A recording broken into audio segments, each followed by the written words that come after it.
Ngayon naman makakapanayam natin si Mayor Major Ray Balido, ang spokesman ng NDRRMC.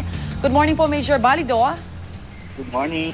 Yes. Sa ngayon po, gaano na po karami ang nasasawi nating kababayan at ilan pa ho ang nawawala dahil sa bagyong Agaton?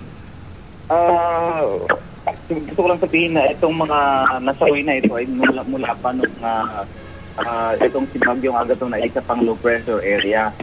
So, apak na po itong mga nasawi, bilang na nasawi at meron 6 na nawawala pa.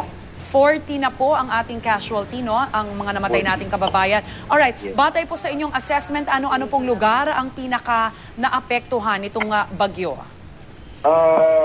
Sa ngayon, ito dahil nga nandyan pa sa silangan ng Mindanao, nagdudulot ito ng mga pag-uulan, na siya namang nagbigay ng tubig baha sa iba't ibang lugar dito sa Mindanao.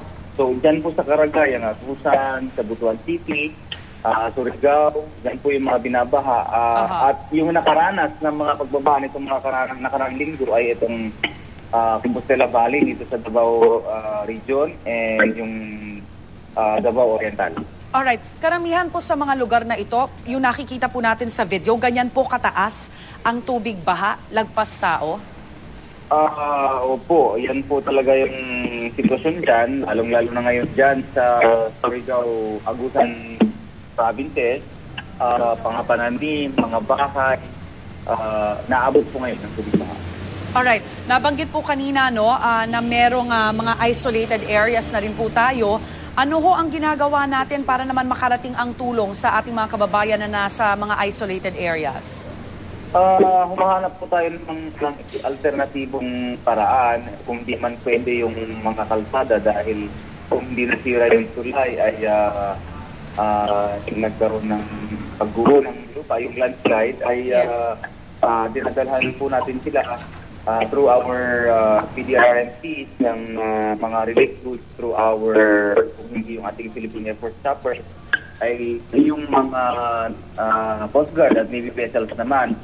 This is on top of the prepared relief items, preposition relief items ng ating LGU at DSWD. Ang mga lugar na ito ay yung itong coastal areas ng coastal municipalities ng probinsya ng Davao Oriental. Itong kumaalala natin, Rhea, itong Boston, Baganga, and Katiil na tinamaan ni Bagyong Pablo noong 2012. So, sila ngayon ulit yung isolated. Plus, another 3 na municipalities dahil medyo marami itong mga tulay na nasira na siyang rason ng mga isolated. Alright, Major, kamustahin ko naman po yung ating mga paliparan at pantalan. Marami ho ba tayong mga stranded na kababayan natin na naroroon? Unahin natin itong mga pantalan, Rhea. Medyo marami rin ito. Ang nagkaroon ng mga stranded dito sa Cebu, Dumaguete, Tagbilaran. Dito naman sa Eastern Visayas, itong Maasin at Ormoc. Sa Bicol, dito sa Camarines Sur, Sorsogon at Masbate. At dito sa Northern Mindanao, yung station ng Surigao. So, merong around 5,500 na passengers. 49 na itong sasakyan pandagat, merong mga rolling cargos na 536 at motorized bangka na 27. Minabuti ng ating Philippine Coast Guard na huwag na lang muna silang hayaang maglayag dahil masungit ang panahon, mas ligtas sila. Alright. Major, ayon po sa Pag-asa, hanggang Huwebes o Biyernes pa ho itong bagyong Agaton. Ano ho ang klaseng tulong ang maaaring iparating po ng ating mga kababayan sa mga kababayan po natin dyan? You mean yung mga magbibigay ng donasyon, ganun ba? Oho, kulang pa ho ba tayo sa relief? Ano ho ang pwede naming maitulong mula po dito sa Maynila?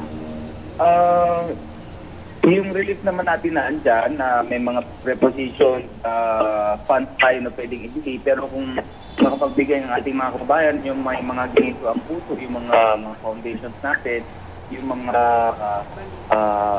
ready-to-eat na food, yung mga gamit, pantulog, mga damit, dahil alam naman natin, naabot yung mga bahay nila, yung mga pwede na nilang gamitin pangluto, kung sila magluluto, Aha. habang sila ay nasa mga evacuation center. Major Balido, maraming salamat po sa inyo at magandang umaga. Magandang Major Ray Balido, ang spokesman ng NDRRMC.